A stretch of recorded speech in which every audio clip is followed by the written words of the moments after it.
Is Pat Quinn following in the footsteps of his predecessor? The governor is facing charges of political hiring. That's next on Capitol View.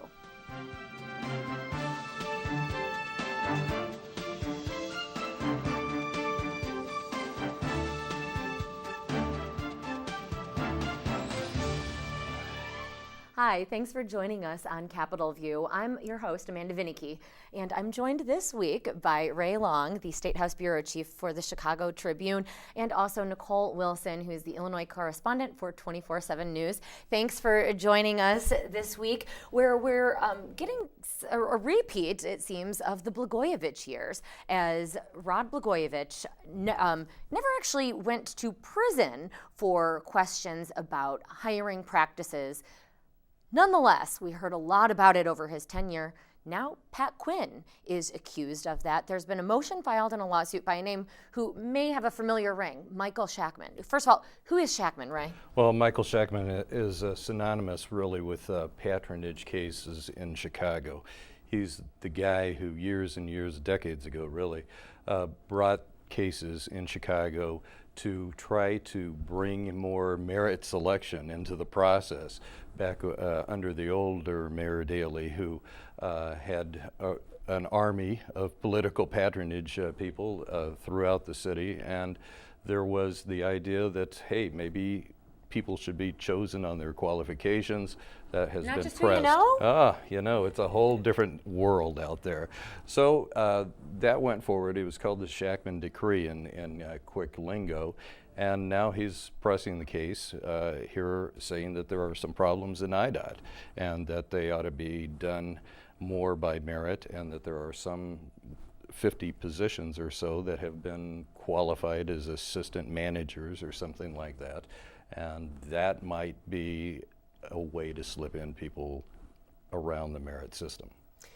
Nicole, obviously, Governor Pat Quinn is running for re-election, and Bruce Rauner jumping on this opportunity, saying that this shows that he hasn't put away the practices of his days as patronage chief for Dan Walker.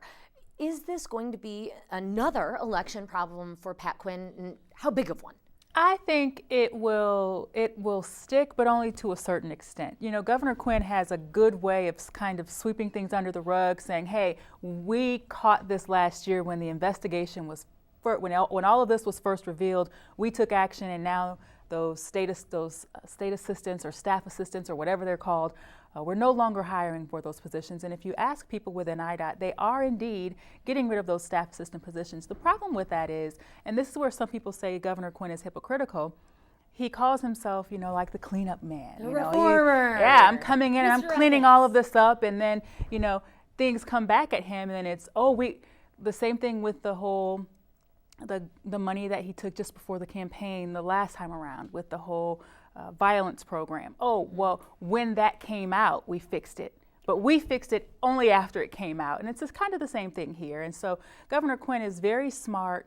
He'll find another way to appeal to the people, come up with another social issue. He's all over the state today talking about this new housing program, which is, again, appealing to the people, trying to find a way to take people's eyes off of any type of potential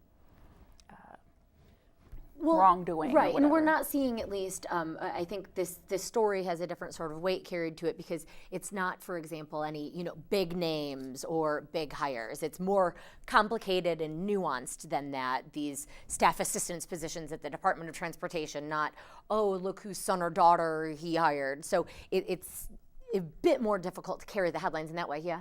But then when you look at other agencies, this isn't just going on in IDOT. This is, a problem within every agency. You have people over at Aging who are potentially being hired coming out of a cosmetics salon who are potentially up for a deputy director position. Now, I remember that case didn't go through, but then you look at the DOC and you have Republican lawmakers who've been crying about this for over a year now, saying, hey, your hiring practices there's something wrong, Governor Quinn, within the DOC. You need to make changes. And then from Ty Bates, who resigned last year, all the way down to, I think of a warden's son who got into some trouble last year. Director Godinez up for a lot of questions. So when we look at this, what is it with Illinois politics and government? Obviously, right now, these are just charges. This is a case.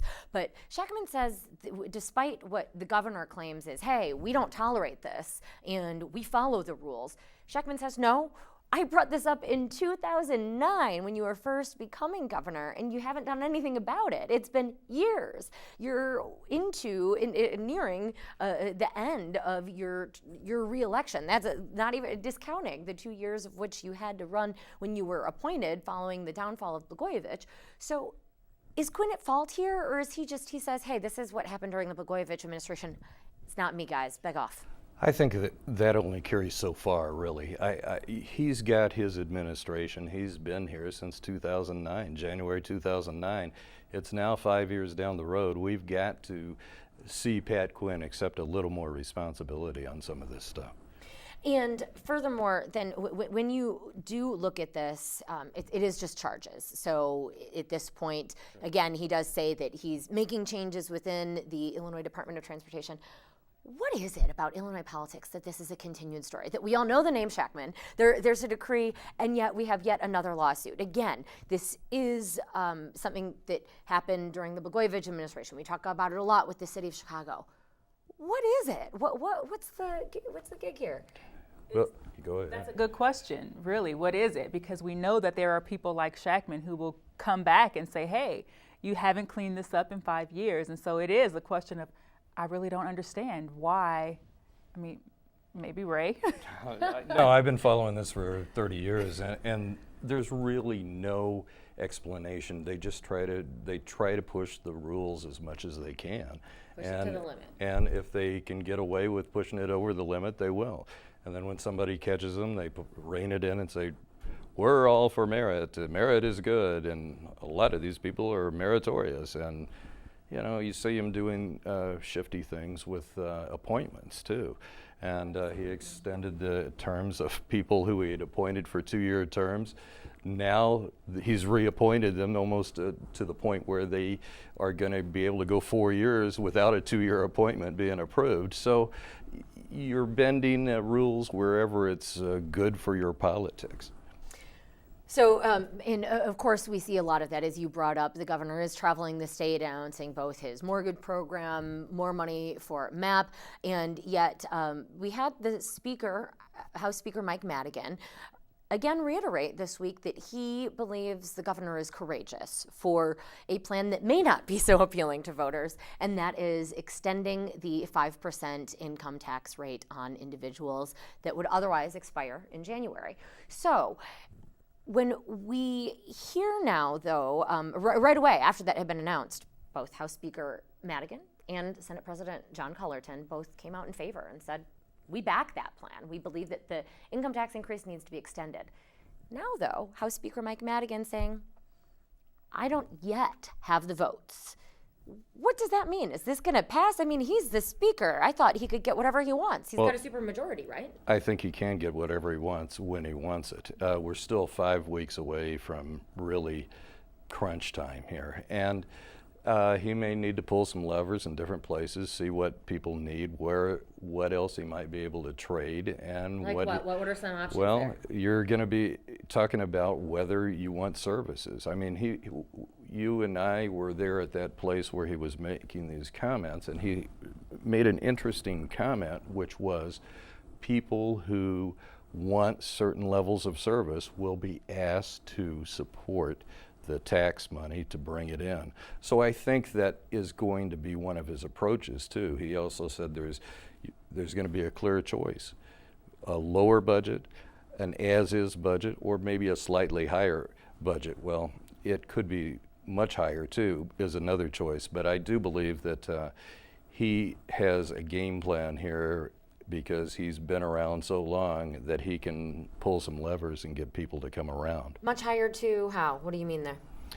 Much higher budget, a budget that could go,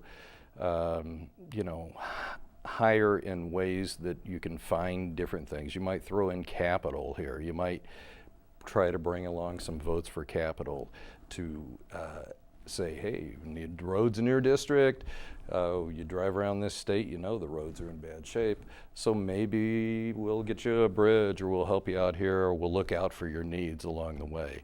It may not have to be a specific thing, but it may be that we'll take care of you down the road. And who knows, we have other revenue streams. I mean, it's the taxes, but there's more going on in terms of what's going to happen with the corporate tax. There was a gambling hearing recently. Will there be new casinos that will eventually get Illinois some money? I know the governor, for example, had talked about a new statewide construction program, but didn't announce any funding stream. We haven't really heard anything about that yet. He wanted legislators to come up with that. Nicole, the speaker did say that he has not yet started a roll call in terms of the income tax vote, but he has been counting heads to see how many votes there would be in the Illinois House for a hike in the minimum wage. There's a plan to raise it to, Quinn had wanted $10 an hour. There's legislation that would raise it to $10.65. So the speaker, though, says, we'll call it when we get the votes. Right now, they don't have the 60 that they need. Thought Democrats had a supermajority, and this was a Democratic initiative. It's kind of shocking, you know, when you say, hey, there is a supermajority, and this is something that we've been pushing for several years. You know, Kimberly Lightford has been talking about this. I think this is the third legislative session where she's brought this up. We need to gradually boost the minimum wage, and so it is kind of shocking, and it makes you wonder where the Democrats are in terms of not supporting this. Why aren't they supporting this? You know, because Democrats like social issues, right? We're in election year. You're thinking, hey, they're going to do something to kind of give Governor Quinn maybe an edge with, you know, lower income workers. And it's surprising that I was very shocked to hear that he said he wasn't close even on getting the votes on minimum wage count. So. And I think, you know, there's also that whole mentality where you want their groundswell of support for people to stand up and say, hey, we gotta have this, you know, we're calling there hasn't been that big roundup of votes, both for the tax and for the minimum wage, that you really expect to see in the next few weeks. And then finally, the speaker, again, a Democratic-led initiative, although one that he seems tenuous on. Reading between the lines there, not even favoring graduated income tax. That would be a change to the state constitution, therefore, whereas we have until the end of May for most of these initiatives, May 4th is the deadline for any legislative-driven changes to the state constitution. Does this mean, basically, do the speaker's comments mean that a graduated income tax is dead? I think it's pretty close. It's on life support. He said they are significantly short on votes on that, and he's got 71 members on his side of the aisle. If he can't put all 71 up for that, it would be very difficult to pull some Republicans to fill in the gap. And he was even coy about whether he supported it or not. Are either of you surprised that Governor Pat Quinn has stayed behind the scenes on this one? I remember when he first became governor, and the very first speech that we had, he talked about his support for moving to a tax that was based on people's income levels instead of what he basically called, what Illinois has now, the flat rate, being regressive. So where's Pat Quinn on this? Well, he's actually mentioned in a couple of Q&A sessions with him across, you know, the state when reporters get a chance to ask, and he's actually said he believes in a tax based on people's ability to pay. And so even though he hasn't directly come out and said, I'm backing the graduated or progressive or fair tax, whatever you want to call it, he has said that when you're the governor of the state and you are flying around in that state plane all over Illinois with the opportunity to make pronouncements when you're talking and you have a proposal to keep the income tax hike or extend the current rate, by not lending your face, by not talking about it, aren't you basically undercutting it? Well, I think it's really a weird mix with Quinn, because he can be a guy who's got 17 different issues going all at once, and yet, you know, on the big one, where is he? So I do think there's some credence to your analysis there. I think it's a good point. Not to talk too much about the speaker and what he said, although it is It was a big week for him. For starters, he is once again, surprise, surprise, the chairman of the Democratic Party of Illinois. And so that's why he was in Springfield this week, where the Democratic State Central Committee met. Of course, I was kidding there. It was no surprise at all that he's going to retain that leadership position. What maybe was surprising, though, is that there was somebody who voted no. Right. Senator Michael Noland. Right. He's still alive, is last checking. But he actually wouldn't say why, but he said he had talked to the speaker about it, and he talked, he said a little legislatively, a little policy, a little politics there, but he wouldn't say what. And of course, the speaker didn't say what either, because he's not big on saying what or why.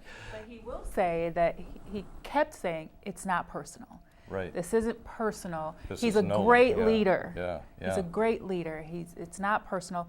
I'm going to respect him and respect his wishes not to talk about it publicly. So whatever this thing is, legislatively or publicly or policy-wise, they know and they've talked about it, and Senator Noland is hoping that the speaker can kind of find some kind of balance. Does this protest vote from Senator Noland lose any weight, given that he wouldn't talk about what it is that caused this? I mean, is it a one-day story and much to do about nothing? We have seen polls that show that Speaker Mike Madigan is a name that, let's just say if he were to run for statewide office, wouldn't get a very good reception. The voters know the name, don't particularly like it. That you would not have never, have known had you been at that meeting, because there it was it almost sounded like they were, practicing for his wake or something. I mean, it was how great though Mike Madigan is, how wonderful, and they couldn't get enough seconds. No, I mean, the literally there were 4 or 5 seconds of his nomination. Yeah. So does the protest from Senator Noland lose its weight, given that he wouldn't say what it's all about? I think Mike Madigan will not forget this. He also said something that was very interesting in that manner too. He said, we try to work things out, and people eventually convert our way, and I wouldn't be surprised if Mike Noland comes around and seconds me the next time around, which makes you wonder exactly what he's talking about, but that's part of the mystery with Madigan. Well, and so Madigan, again, chairman for the 5th time around of the Democratic Party of Illinois, saying that in effort to change how the legislative districts are drawn, an effort that he largely has been able to draw those boundaries because of the supermajority in the House and also that party control. He says that another constitutional amendment that would change that process and instead put an independent commission in charge, take it out of his hands, he said that that's pure Republican Party politics.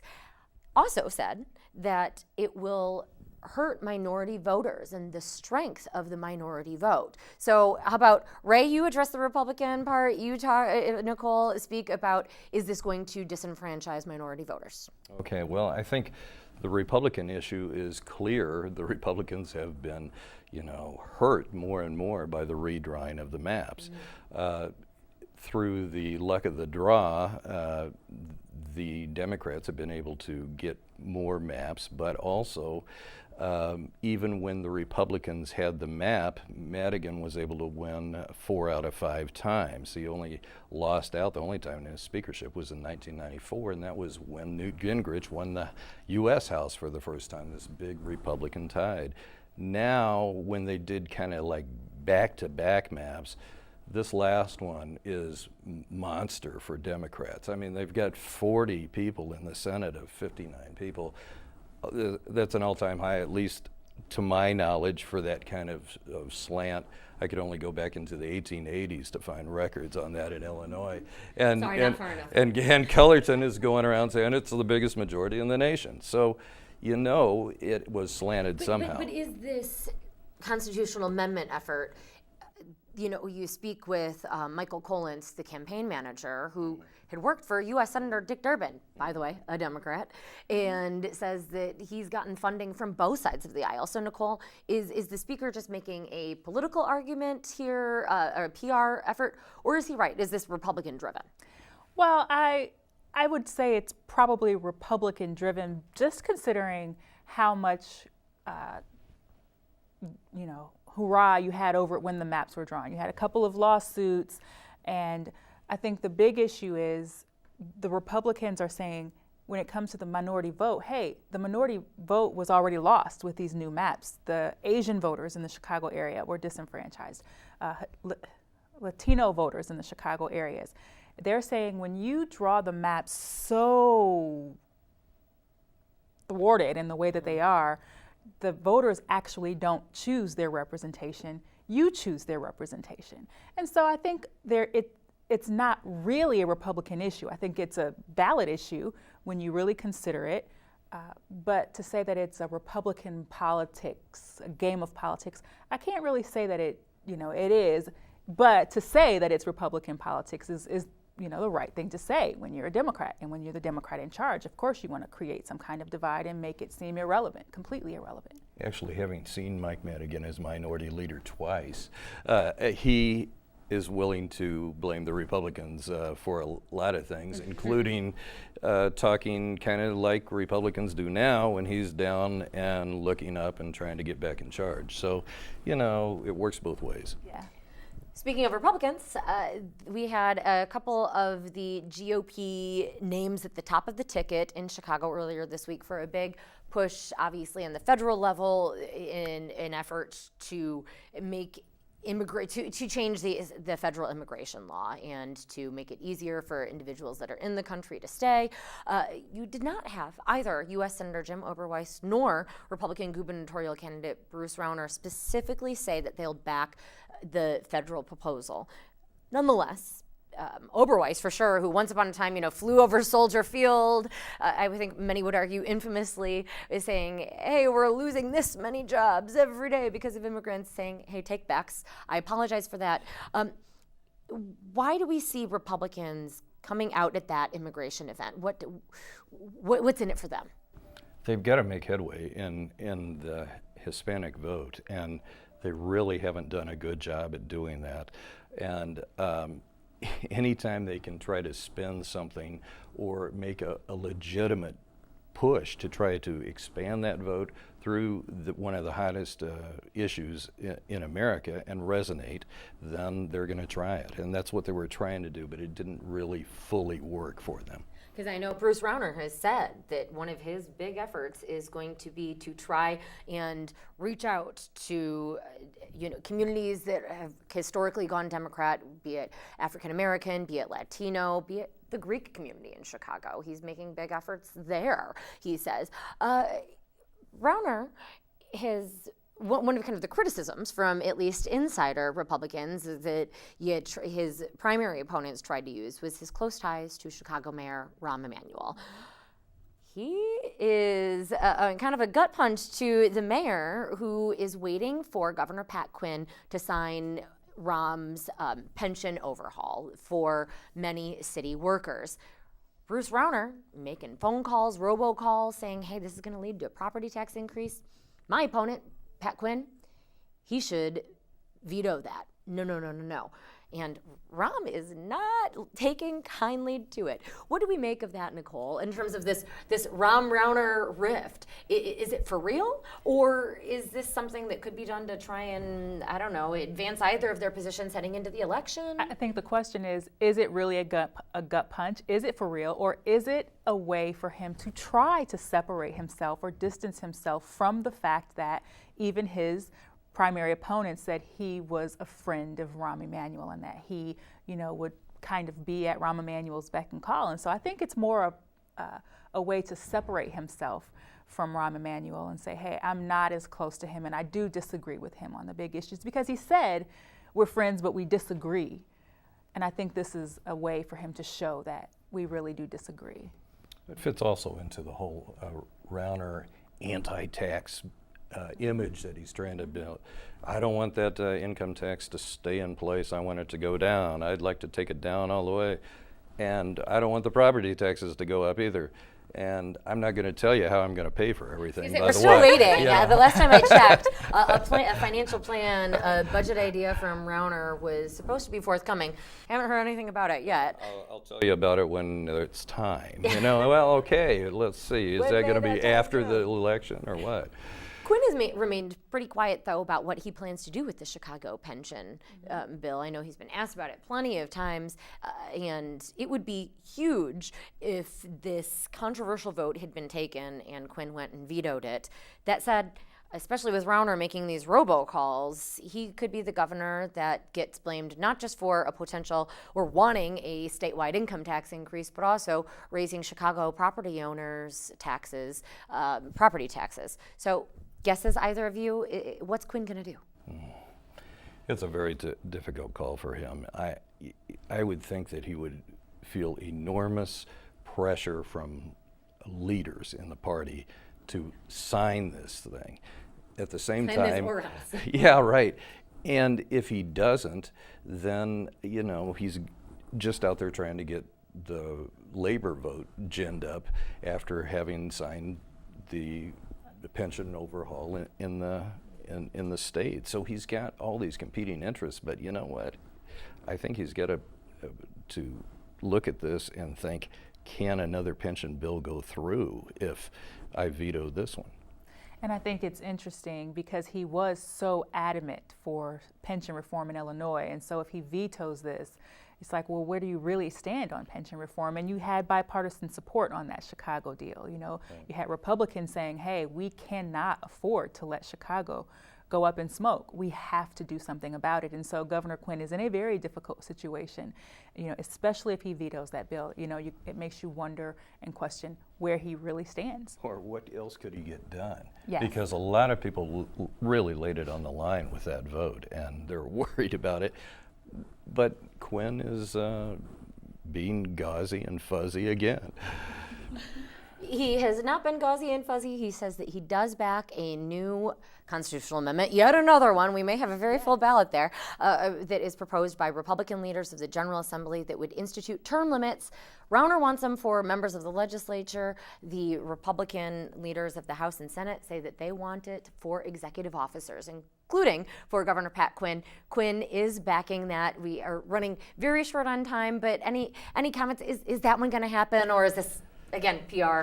Well, I think it's one of those things that could come up for a vote. I'm not sure that all the Democrats on both sides are ready to push that over the top, and I'm not sure that you can put the math together to get it to go. You don't have enough time before the May 4th deadline. And Pat Quinn, interestingly, would just, the law obviously not around now, but he would just skirt under it because he, of course, did have those 2 years, as we talked about, under the Blagojevich. So we could be looking at, if he were to win, 10 years of Governor Pat Quinn. That's all the time that we have this week for Capitol View. So thanks so much to Nicole Wilson and Ray Long for joining me. I'm Amanda Vinicky with WUIS and Illinois Public Radio. Please do check us out on networkknowledge.tv and join us next time on Capitol View.